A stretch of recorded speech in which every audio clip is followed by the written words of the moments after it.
সকলের তো প্রচুর কিছু থাকে স্বপ্ন পূরণে, বাড়ি করব, গাড়ি করব, অনেক কিছু করব, অনেকের অনেক কিছু স্বপ্ন থাকে। বাট আমার কি স্বপ্ন পূরণ যেটা ফুলফিল হয়েছে একটা, আরেকটা হবে মায়ের কৃপা থাকলে। সেই ভিডিও আজকে তোমাদের সকলের সাথে শেয়ার করব, দেখে নাও আর ডেফিনেটলি কেমন লাগলো জানিও, ঠিক আছে? তো আজকে একটা খুব সুন্দর ভিডিও তোমাদের সাথে শেয়ার করব, আই হোপ তোমাদের সকলে খুব ভালো লাগবে। আর সেটা হলো স্বপ্ন পূরণের ভিডিও। প্রত্যেকটা মানুষের লাইফে কিছু না কিছু স্বপ্ন থাকে এবং আমার লাইফেও যৎস্মৃতি সেরকম স্বপ্ন ছিল, দুটো স্বপ্ন ছিল। তার মধ্যে একটা ফুলফিল হয়েছে আর একটা হয়নি, মায়ের কৃপা থাকলে ডেফিনেটলি হবে। তো সেই স্বপ্ন পূরণের ভিডিও, হয়তো এটা শুনলে তোমরা ভাববে আজকালকার যুগে দাঁড়িয়ে এটা খুব একটা অবাস্তব স্বপ্ন, মানে এই স্বপ্ন পূরণের কোনো বাস্তবতা নাই থাকতে পারে অনেকের কাছে। বাট সত্যি আমার কাছে এটা একটা বিরাট বড় ব্যাপার এবং মা চেয়েছেন বলেই সবটা ফুলফিল হয়েছে। আর অবশ্যই সবার সাপোর্ট, সবার ভালোবাসায়। তো সেরকম স্বপ্ন পূরণেরই একটা গল্প তোমাদের সাথে শেয়ার করতে চলেছি। প্লিজ পুরো ভিডিওটা দেখো, স্কিপ না করে। তো আমার কিন্তু ছোটবেলা থেকেই বাড়ি এর প্রতি কোনো স্বপ্ন ছিল না, মানে আমি বাড়ি করবো এরকম কিন্তু কোনো স্বপ্ন ছিল না। আমার হয়তো মাথা গোজার ঠাই আছে, আমার গাড়ি না হলেও চলে যায়, বাট আমার কাছে ছিল সবথেকে ইম্পর্টেন্ট পার্ট ছিল এটা আই মিন দুর্গাপুজোটা। এবং দুর্গাপুজো শুধু না, আমার দুটো স্বপ্ন ছিল, আমাদেরকে স্টার্টিংয়েই বললাম। একটা স্বপ্ন হলো দুর্গাপুজোটা যাতে বড় করে করার, সেকেন্ড হলো আমার বাড়িতে একটা কোষ্ঠী পাথরের কালী মূর্তি। কারণ আমি ছোটোবেলা থেকেই দেখে আসি, জন্ম থেকেই, যে আমার বাড়িতে কালী পুজো হয়, বাট কালী মায়ের কোনো বিগ্রহ ছিল না। সো আমার সেটা একটা স্বপ্ন ছিল যে কালী মায়ের বিগ্রহ হবে কোষ্ঠী পাথরের। তো সেটা জানি না কবে ফুলফিল হবে, বা মায়ের কৃপা করলে সব ঠিকঠাক হবে, এটুকু আমার বিশ্বাস। বাট দুর্গাপুজোটা তোমাদের ভালোবাসায় মায়ের কৃপায় ফুলফিল হয়েছে এবং বড় করে সেই পুজোটা করার, এবং এখন সত্যি বড় করে পুজো হয়। তার জন্য আমি সত্যি খুব ব্লেসড মায়ের কাছে যে মা কৃপা করেছেন বলেই সেটা পসিবল হয়। উইশ করে যাতে খুব তাড়াতাড়ি আমি যেন কোষ্ঠী পাথরের কালী মূর্তি যেন প্রতিষ্ঠা করতে পারি। এটা তাহলে আমার সেকেন্ড লাইফে স্বপ্ন ফুলফিল হবে তাহলে।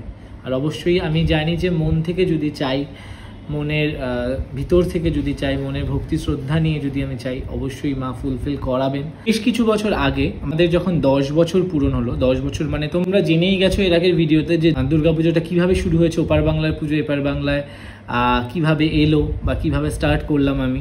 তো 10 বছর যখন পূরণ হয় আমাদের পুজোটা, তখন আমার এক বন্ধু, মানে তোমরা ব্লগে দেখে থাকো, সুমন একটা ভিডিও বানিয়েছিল খুব সুন্দর। তো সেই ভিডিওর কিছু পার্ট মার্চ করব তোমাদের সাথে এবং পিছনে ভয়েস ওভার দিয়ে তোমাদের বুঝিয়ে দেবো। প্রথম বছর যখন পুজো শুরু করি তখন তার কোনো ফটো নেই, দ্বিতীয় বছরের থেকে আছে এবং মাঝে হয়তো কিছু বছরের নেই, এরকম কিছু। এই ফটোগুলো যে সংগ্রহ করেছে আমার বর্দি যে এখন ইউএসএ থাকে, সুদেশনা দত্ত ঘোষ। তো ওকে আমি থ্যাংক ইউ সো মাচ জানাতে চাই, বিকজ অফ ও যদি এই ফটোগুলোকে স্টক করে না রাখতো তাহলে তোমরা যেইটুকু দেখতে পাচ্ছ এইটুকুও দেখতে পেতে না।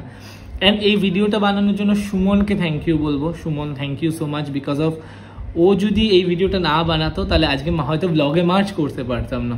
অ্যান্ড এই ভিডিওটা প্রচুর ভিউজ গেছিলো, আমাদের দত্তবাড়ি পেজ থেকে ছাড়া হয়েছিল। বাট আমি আজকে ব্লগে মার্চ করতে চাই বিকজ অফ এটা আমার একটা স্বপ্ন পূরণের ভিডিও বলতে পারো। তো দেখে নাও ভিডিওটা অ্যান্ড কেমন লাগলো জানাও। প্রথমেই বলে রাখি, যেহেতু এটা বহু পুরনো ফটো, তখন ক্যামেরা ভালো ছিল না, তাই নর্মাল। এটা হলো আমার সেকেন্ড বছরের পুজো, যেইবারে আমি প্যান্ডেল করে, মানে প্যান্ডেলের মতো থিম করে বানিয়েছিলাম। এটা থার্ড বছর আমার, ফার্স্ট কাঠামোর হাতে, মানে কাঠামোর ঠাকুর বানানো। এই হলো আমার বর্দি যে সব সংগ্রহ করতে। এটা হলো ভাসান, বাবা জেঠু সবাই মিলে ভাসান দিচ্ছে। এটা ঠিক তার পরের বছর, যেখানে একটু বড় ঠাকুর হয় এবং একটু বড়োভাবে পুজো শুরু হয় এবং বড় ঠাকুরে পুজো, এবং এটাই ফার্স্ট বানানো আমার সবথেকে বড় প্রতিমা ছাদে। এই গল্প তোমাদের সাথে শেয়ার করেছি এর আগে। অ্যান্ড এটাও ভাসানের মতো, এটা তার পরের বছর, অর্থাৎ 2016 সালে চলে আসলাম। এটা 2016 সালের, তখন আরেকটু বড় করে পুজো হয়। এটা হলো 2015 সালের ভাসানের ফটো, এটা মিস করে গেছিলাম। এটা 2015 সালের বানানো ঠাকুর, যখন আমার মাধ্যমিক ছিল। সো এটা হলো ঠিক তার পরের বছর, অর্থাৎ 18 সালের ফটো। আমার বানানো শেষ দুর্গা ঠাকুর নিজের হাতে, যদিও মুখের ছাঁচফাঁচগুলো আমি তখন আর বানাতাম না, তখন কিনে আনতাম। এটা ভাসানের ফটো সেই ইয়ারের, সবাই একসাথে আমরা খুব মজা করি এবং এটা 2019 সাল অর্থাৎ কোভিডের আগের বছর, যেই ইয়ারে খুব বড় করে পুজো হয়েছিল এবং সেই ইয়ার থেকেই বড় করে পুজো শুরু হলো এবং প্রত্যেক বছর মানে প্রত্যেক দিন খাওয়া দাওয়া হতো এবং প্রচুর লোক নিমন্ত্রিত ছিল। মানে আলটিমেট বলতে পারো 2019 সালেই কিন্তু খুব বড় করে যদি পুজো বলো সেটা সূচনা হয়ে যাবে। মাঝে কোভিডের সময়ের ভিডিওটা আমি আপলোড করতে পারলাম না, কারণ সেই সময় দেখলাম কোনো ভিডিও লাইভ করা আছে, পেজে গিয়ে দেখতে পারবে। এটা চলে এলাম ঠিক কোভিডের পরের ইয়ার, অর্থাৎ 2020-তে কোভিড হয়, 2021 সালের ভিডিও এটা। এবং 21 সালে তো যথারীতি আবার মানে 20 সালে একটু বাধা হলেও 21 সালে আবার যথারীতি রমরম করে পুজো হয়। এবং আমাদের ভাসানে কিন্তু প্রচণ্ড মজা হয় সত্যি। মানে আমাদের কিছু কিছু মানুষ যারা ভাসানের জন্য বসে থাকে, যারা পুজো যতটা না এক্সাইটেড থাকে তারা ভাসানে কিন্তু বেশি এক্সাইটেড থাকে। তো আমরা যথারীতি খুব মজা করি ভাসানে।